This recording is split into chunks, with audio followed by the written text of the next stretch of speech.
하나님은 우리의 생명이시여 능력이시여 구원이십니다. 할렐루야. 그렇다면 우리는 하나님께서 우리에게 은혜를 베푸실 때, 구원을 베푸실 때 우리 자신이 하나님 앞에 그 구원의 기회를 놓치지 않아야죠. 그죠? 그래서 고린도후서 6장 2절에 보면 가라사대 내가 은혜 베풀 때에 너를 듣고 구원의 날에 너를 도왔다 하셨으니 보라 지금은 은혜 받을 만한 때요 보라 지금은 구원의 날이로다. 지금이 곧 어떤 때라면 은혜 받을 만한 때요 지금이 곧 구원의 날이라는 거예요. 우리는 하나님께서 우리에게 주신 기회를 잡아야 된다는 거예요. 할렐루야. 이 기회를 놓치지 말라는 거죠. 이제 중요한 시간들이라는 거예요.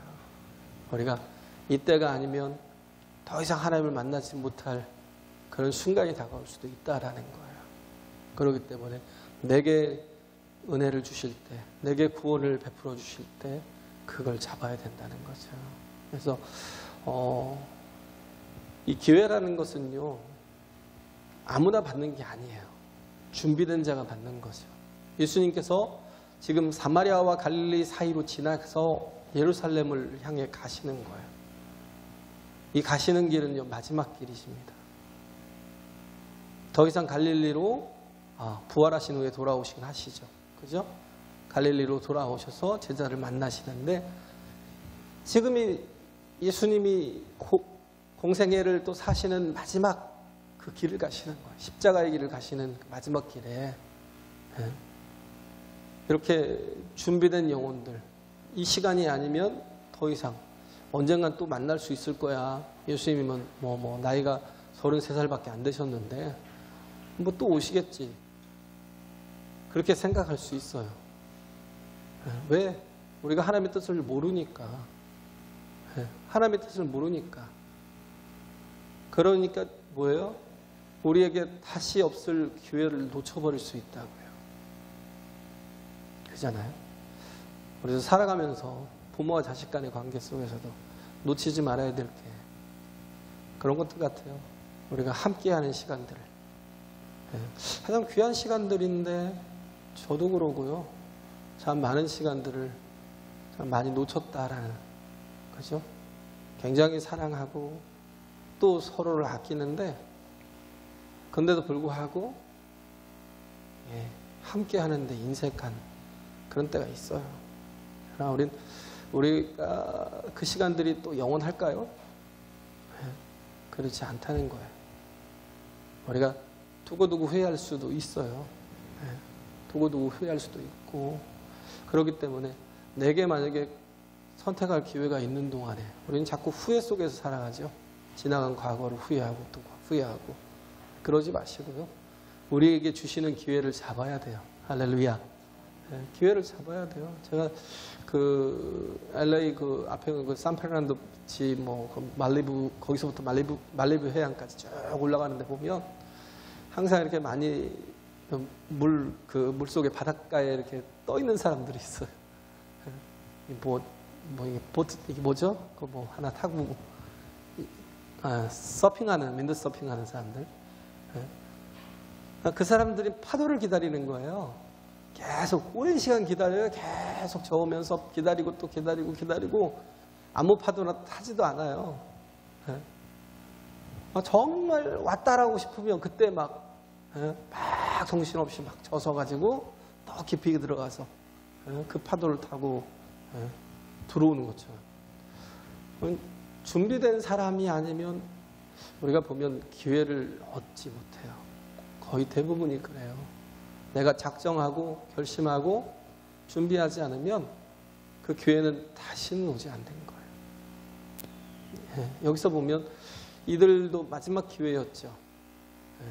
사마리아와 갈릴리 사이로 지나가실 때 이 예수님이 또다시 오실 거라고 생각했다면 이 기회가 또 있을 거야. 나중에 하지 뭐 그랬다면 기회를 영원히 놓쳐버릴 수도 있었어요. 특히 바디메오가 그랬죠. 소경거지 바디메오가 이 뒤에 나오는 아마 이제 여리고에서 또 여리고를 통해서 또 예루살렘으로 올라가잖아요. 그 가는 길에 바디메오가 막 소리치잖아요. 다윗의 자손 예수야 나를 불쌍히 여겨달라. 얼마나 소리를 쳤으면 예수님께서 가던 길을 멈춘 거예요. 그를 불쌍히 여기시고. 여기서도 보면 이들이 한꺼번에 10명이 문득병자들이 10명이 고침받은 건 이게 처음이자 마지막이에요. 이 사람들은요 10명이 다 뭐예요? 준비했어요. 계획했어요. 예수님이 지나가시면 우리가 그를 붙들어야 된다는 거예요. 원래 그러면 안 되거든요. 원래 성경에 보면 그래서는 안 되거든요. 근데 뭐예요? 예수께서 하나님이심을 믿었던 거예요. 예수께서 반드시 치료하실 것을 믿었던 거예요. 할렐루야. 또 하나 믿었던 게 뭐예요? 그가 우리 같은 문둥병자라도 뭐 저주받은 자로 혹은 뭐예요?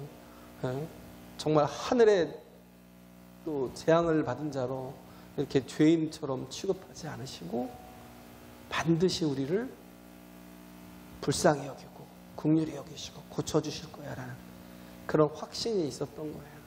원래 레위기 13장 45절 46절에 보면 거기에 보면 뭐라고 되어 있냐면 5가지가 나와요. 문둥병자는 뭐냐면 문둥 환자는 옷을 찢고 남들이 다 볼 수 있도록 옷을 막 찢으라는 거예요. 우리 막 청바지 찢어 입잖아요. 보면 아픈 사람도 아닌데 자기를 표시내는 것도 아닌데 청바지를 막 일부러 찢어 입죠. 근데 이 사람들은 억지로 찢어야 돼요. 옷을 찢어서 표시를 내줘야 돼요. 다가가면 잘못하면 돌 맞아 죽어요.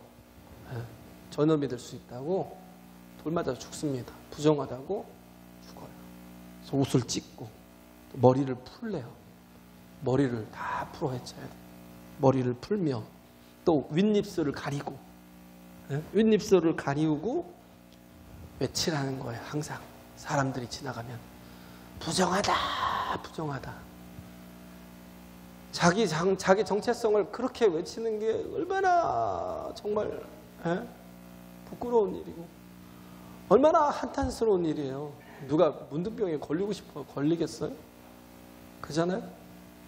문둥병에 걸리고 싶어서 걸리겠냐고요. 이게 우리가 참 처하는 이게 혼돈이죠, 혼돈. 어떻게 보면 그러잖아요. 왜 악인이 형통하고 왜 저렇게 선한 사람이 저렇게 병이 들고 아파하고 죽어가야 되는지. 저도 이번 주에 전화를 받았는데 제 친구 목사가 지금은 아예 전화를 받지 못할 정도로 거의 의식이 없는 것 같아요. 오늘 내일 암으로 대통령 경호원까지 할 정도로 그렇게 우리 온유만해요. 덩치도 온유만하고 아주 공수부대에서도 총도 잘 쏘고 아주 대단했던 사람이에요. 근데도 불구하고 그 조그마한 염증이나 그 바이러스를 이기지 못해서 암으로 그냥 그렇게 오늘 내일 한다고. 근데 그 말을 듣는데 너무 아프더라고요. 일주일 내내 아프더라고요. 너무 고통스러워서 전화를 해도 전화통화가 안 될 것 같아서 제가 저희 아버지 돌아가시기 전에 그 모습들을 이렇게 기억이 나거든요. 딱 그런 상황인 것 같아요. 그래서 너무 가슴이 너무 아프더라고요. 제가 전에 군산을 한번 왔는데 제가 너무 상황이 안 좋았어요. 그래서 제가 전화를 받긴 받아서 내가 지금 군산이 아닌데 아이고 미안해서 어쩌냐고. 군산에 있으면서도 거짓말을 했어요. 그러니까 그때 이제 서운했던 것 같아요. 그 다음에 연락이 잘 안 오더라고요. 그때 한번 놓쳤던 게 내가 그게 그렇게 지금 마음에 걸려요. 너무 걸려요. 마음에 너무 걸려서 한 주 내내 가슴이 아프더라고요. 마음이. 그래서 이제 뭔 얘기하다가 이렇게 갔지만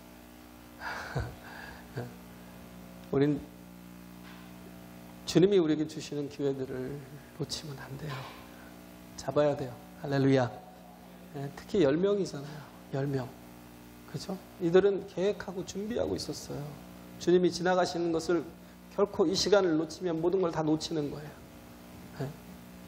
우리는 자꾸 기회가 또 있다고 생각을 해요. 근데 오늘이 마지막이 될 수도 있어요. 그렇잖아요? 오늘 우리에게 주신 이 예배를 최선을 다해서 항상 오늘이 마지막이라는 생각을 가지고 살아가는 게 중요하죠. 할렐루야. 그러잖아요.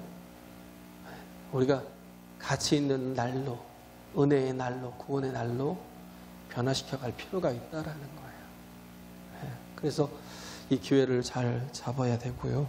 그래서 문둥병자, 제가 읽다 말았나 보다. 참, 그죠? 윗입술을 가리우고 외치기를 부정하다 부정하다 할 것이요. 병 있는 날 동안엔 늘 부정할 것이라. 그는 부정한즉 혼자 살되 진 밖에서 살지니라.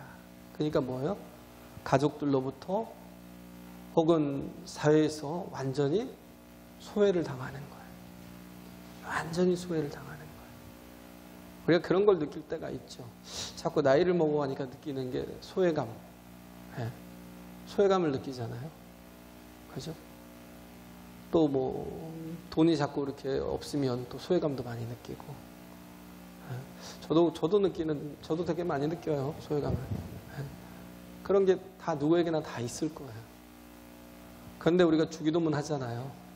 주기도문 할 때 우리가 제일 먼저 하는 게 뭐냐면 하늘에 계신 우리 아버지요 라고 해요. 중요한 건 뭐냐면 하나님은 우리를 소외시키지 않으신다는 거예요. 할렐루야. 아버지가 있기 때문에. 그죠? 자식은 부모를 소외시켜요. 근데요, 부모는 절대 자식을 소외시키지 않아요. 모르겠어요. 악한 부모라면 또 소외시킬 수도 있겠죠. 절대 부모는, 그것도 하나님은요, 자식을 소외시키지 않아요. 다윗도 고백하잖아요. 다윗도. 하나님이 그렇게 음성을 주셨다고. 시편 2편에 뭐예요? 너는 내 아들이라. 오늘날 내가 너를 낳았도다. 그가 혼돈이 왔잖아요. 하나님이 기름 부으셨어요. 너는 왕이 될 거라고 기름 부으셨음에도 불구하고 10여 년 동안 계속 사람들을 피해서 숨어야 되고요. 왜? 걸리면 죽으니까. 발각되면 고발을 하고 막 그러고 또 쫓아올 거고. 계속 10여 년 동안 도망자로 살았어요. 그 소외감이 얼마나 컸을까요? 그런데도 불구하고 다윗은요 늘 기쁨이 충만했어요.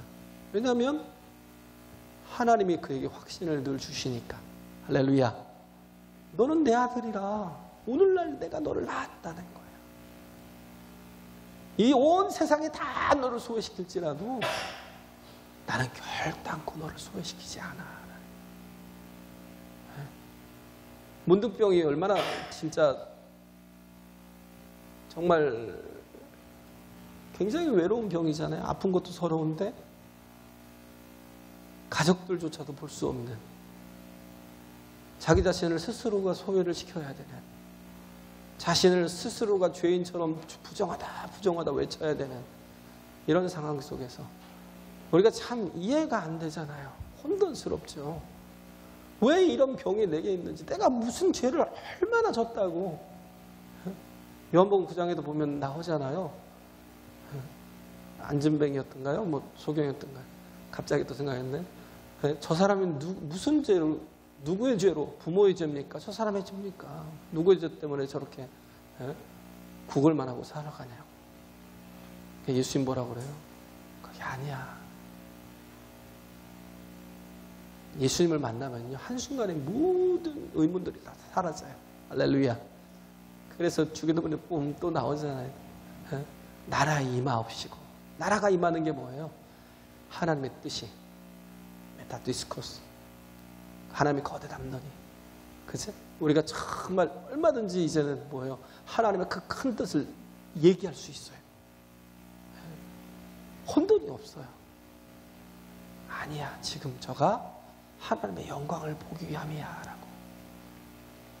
하나님을 만나면 모든 의문이 다 사라진다고요. 모든 혼돈이 다 사라져요. 모세가 그러잖아요. 모세가 처음에 40년 동안 왕궁에서 살았어요. 정말 그 자기 백성들을 사랑했어요. 그래서 도와주고 싶었어요. 도와줬는데 그렇게 하다 보니까 어떻게 했어요? 자기 힘을 가지고 그 애국 군사를 때려 죽였어요. 그러면 적어도 그 자기 민족은 자기를 보호해 줘야 될 거 아니에요. 자기 민족 때문에 때려 죽였는데.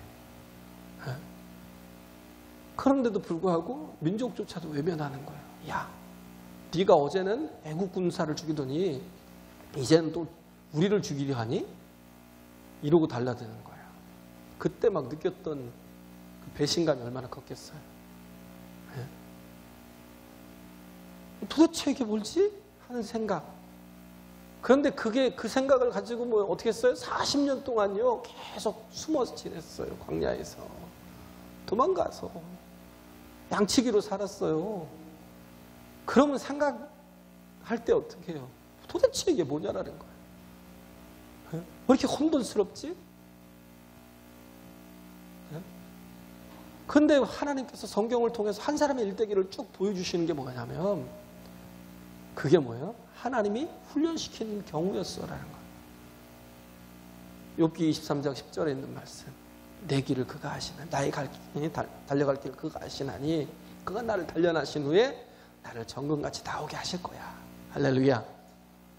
이거 뭘 보여주시는 거예요? 하나님의 전체적인 섭리를. 모세만 그래요? 그러니까 뭐예요? 모세 한 사람이 그렇게 40년 동안 연단받고 나니까 어떻게 해요? 애굽에 들어갔는데 그 한 사람의 힘으로 어떻게 해요?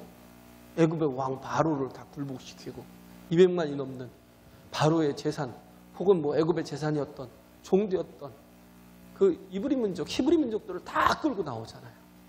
한 사람의 힘이 무슨 힘이 있다고요?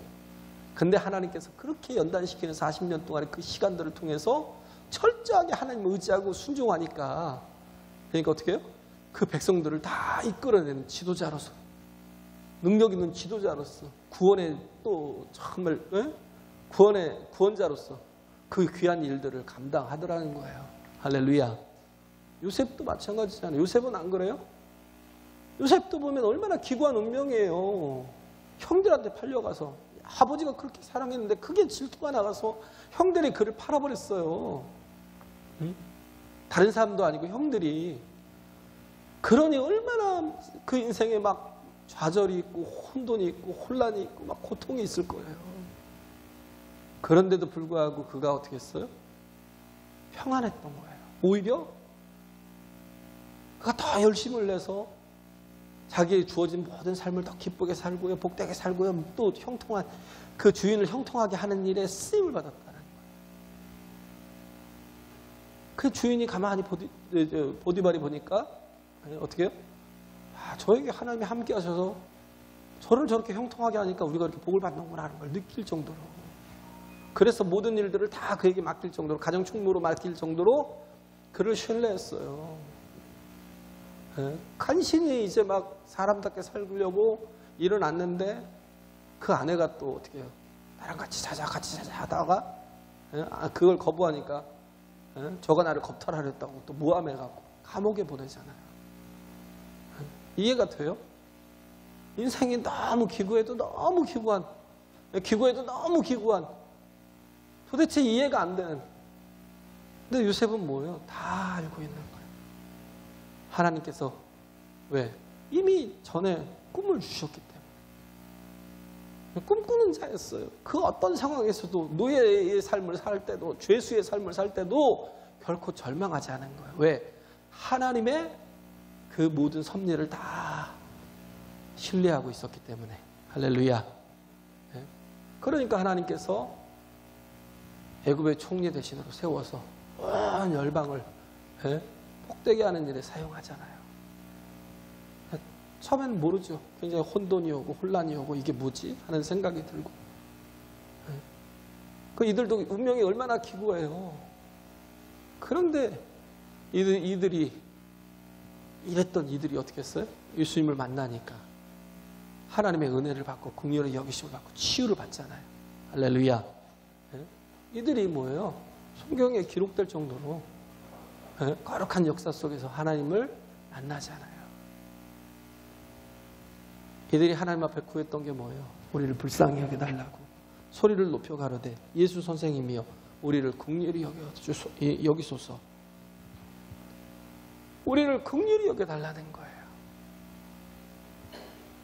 예수님이 불쌍히 여기시고 긍휼히 여기시고 알았기 때문에, 믿었기 때문에, 할렐루야, 믿었다는 거예요. 그가 정말 우리의 10명의 이 문둥병을 다 치유하실 그 전능하신 하나님이심을 믿었던 거예요. 그에게 필요한 건 뭐예요? 긍휼히 여기는 마음. 예수님께서 어떤 사람이라도, 어떤 죄인이라도, 어떤 흉악한 자라도 긍휼히 여기시면, 긍휼히 여기지 않은 사람이 없어요. 주 앞에 은혜를 구하고 긍휼히 여김을 구하고 불쌍히 여김을 구할 때 주님은 외면하지 않으셨어요. 이방인이라 할지라도, 흉악한 옆에 죄수라 할지라도, 그잖아요. 그 기회를 놓치지 않잖아요. 옆에 있는 죄수가 어떻게 했어요?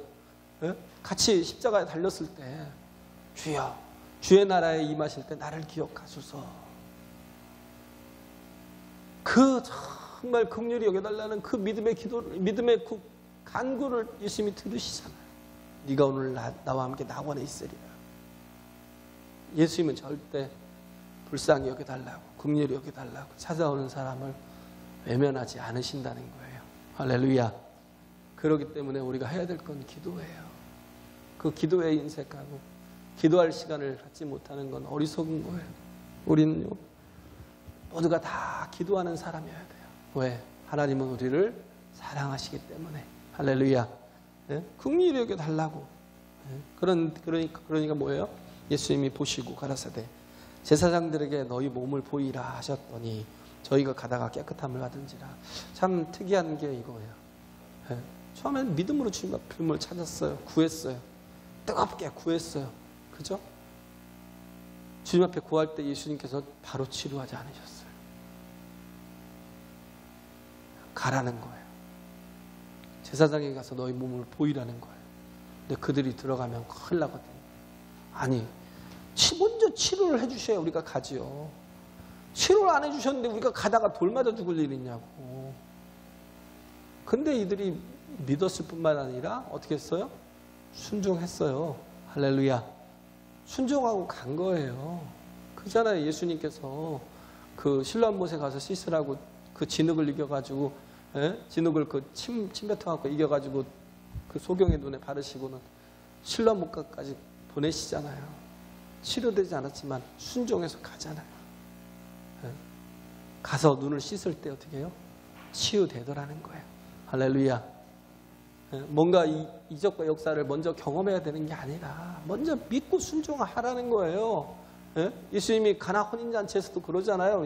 이 물을 떠다가 가서 연회장에 갖다 주라는 거예요. 그런데 정말 떠다가 갖다 주니까 물이 어떻게 해요? 포도주로 바뀌는 거예요. 할렐루야. 그 요단강을 건널 때도 이스라엘 백성들이 요단강을 건널 때도요, 요단강이 갈라지지 않았어요. 처음에 홍해는 갈라졌지만 요단강은 갈라지지 않았어요. 근데도 불구하고 순종해서 막 그 말씀에 순종해서 요단강에 들어가니까 첨벙 막 들어가는데 그때 막 갈라지는 역사가 일어나는 거예요. 그렇잖아요. 이방 그 아람 군대 장관인 나만도 그러잖아요.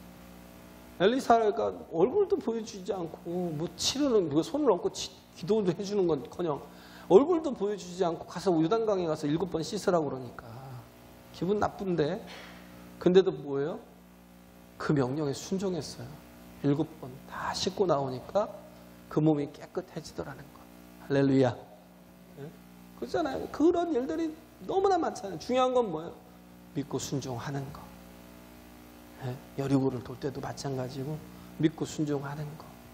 우리에게 아무 역사도 일어나지 않고 아무 이적도 일어나지 않아도 믿고 가라는 거예요. 이들이 믿고 가다가 어떻게 했어요? 다 깨끗함을 받았어요. 나음을 입었다고요. 할렐루야. 우리도 해야 될 건요, 기도했으면 믿으세요. 아직 정말 그 일이 일어나지 않았어도 하나님이 반드시 치료할 거라는 걸 믿으세요. 할렐루야. 예? 믿고 우리가 하나님 앞에 정말 우리가 또 그와 같이 순종해 나가는 그런 모습들이 필요하다는 거예요. 그래서 깨끗함을 받은지라 그 중에 하나가 자기의 나은 것을 보고 큰 소리로 하나님께 영광을 돌리며 돌아왔어요. 예? 분명히 여기서 10명을 얘기하잖아요. 10명을 얘기하는데 10명이라는 걸 얘기하는 건 뭐냐면 그게 우리일 수 있다는 거. 그게 우리일 수 있다. 9은 다 어디 갔어요? 너무 기뻐서. 치료받은 걸 너무 기뻐서 어떻게 했어요?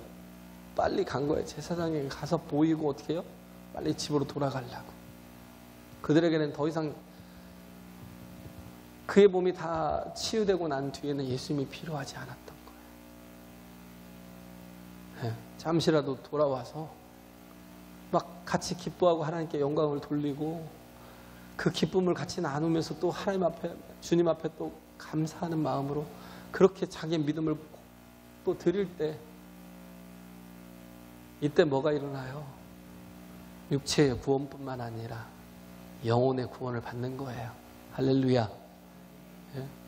영혼의 구원을 받는 거예요. 근데 이들은 지금 뭐만 한 거예요? 예수님이 그냥 우상이었을 뿐이에요. 자기의 목적을 이루는 수단이었을 뿐이에요. 그것도 얼마나요? 9이. 참 그런 역사를 보고도요 세상으로 돌아가는 사람들 되게 많아요. 치유함을 경험하고요. 아니 내가 언제 기도받아서 치유받았어요? 내가 약 먹고 내가 나았지. 무슨 별소리를 다 안 해. 그렇게 매일같이 와서 기도받으시는 분이 몸이 낫고 나니까 제가 알죠. 전에 제일교회였던가요? 뭐 그 권사님인가 계셨는데 아이고 매일같이 와서 1시간, 2시간씩 막 그러고 기도받고 또 말씀 듣고 또 그러고 있고 방은 하나인데 막 어디 가 있을 때도 없고 막 매일같이 왜 살아야 되니까 그러고는 사니까 하는 얘기가 뭐냐면 약 먹고 나왔지 내가. 무슨 소리냐고. 내가 기도받는다고 나았겠어요? 그러다가 얼마 있다가 돌아가시더라. 참 안타깝죠. 합법적으로 다 치유를 받았다고 했는데 합법적이 아니지. 이제 의사의 진단을 다 받는 거죠. 그런데도 불구하고 얼마 있다가 죽더라. 우리는 참 중요한 게 주님이 꼭 이렇게 내 필요를 채울 분으로만 생각해요. 그는 전능하신 인정해요. 그는 하나님이신 걸 인정해요. 그런데 내가 뭐예요? 그를 따르진 않는 거예요. 중요한 것 9이 그랬다는 건 뭐예요? 우리도 거의 그럴 수 있다는 거예요. 우리도 거의 그럴 수 있다. 이 9 속에 들어있다는 거예요. 예수님이 그냥 내가 뭔가 이렇게 구할 때 너무나 급할 때 필요한 그런 어떤 의사 정도로 이 클리닉의 한 뭐 내과나 뭐 이 정형외과 같은데 의사 정도로만 생각하는 거예요. 그 이상으로. 그분이 우리에게 무엇을 주실 수 있는 분이라는 걸 전혀 기대하지 않아요. 우리에게 영생을 주신다는 걸 전혀 기대하지 않아요. 그분이 나에게 하나님의 나라를 주신다는 건 전혀 믿지 않아요. 뭐에 대한 욕심 때문에? 세상에 대한 욕심 때문에. 원래 사회가 그들을 소외시켰잖아요. 가족들이 그들을 소외시켰잖아요. 그잖아요. 사회가 버렸어요. 그런데도 뭐예요? 사회로부터 인정받으려고 정신없이 가는 거예요. 왜? 그게 제일 중요하다고 생각하니까. 우리 인생도 그래요. 예수님이 우리의 삶의 우선순위가 되면 참 좋겠지만 그렇게 정말 예수가 우리의 삶의 첫째가 되지 못하고 늘 항상 도구에 불과한 하나님이 얼마나 마음이 아프실까. 하나님은 왜 맨날 도구만 되실까? 근데도 불구하고 또 불쌍히 여겨달라면 또 와서 그 음성을 또 들으시고 해결해 주시고.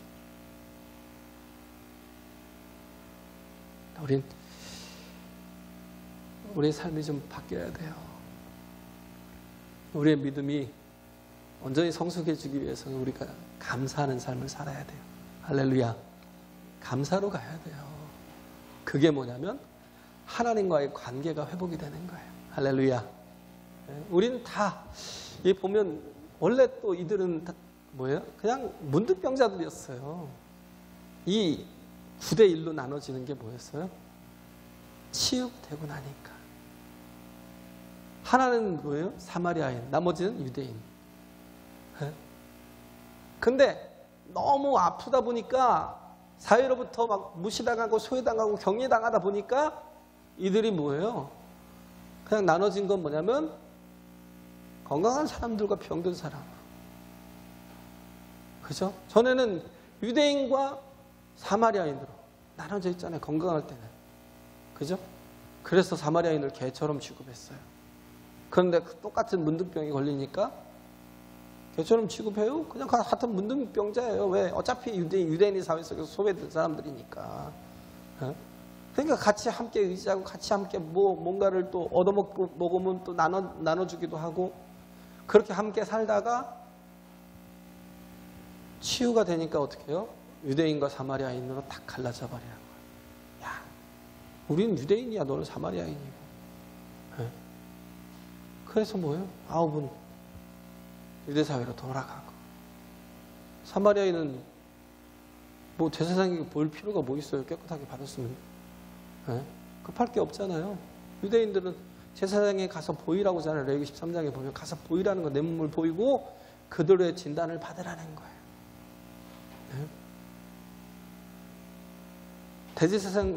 제사장들이 하는 역할이 뭐예요? 그저 그냥 치유됐어요라는 거 인정하는 역할이지만 예수님은요 온 인류의 대제사장이라고요. 할렐루야.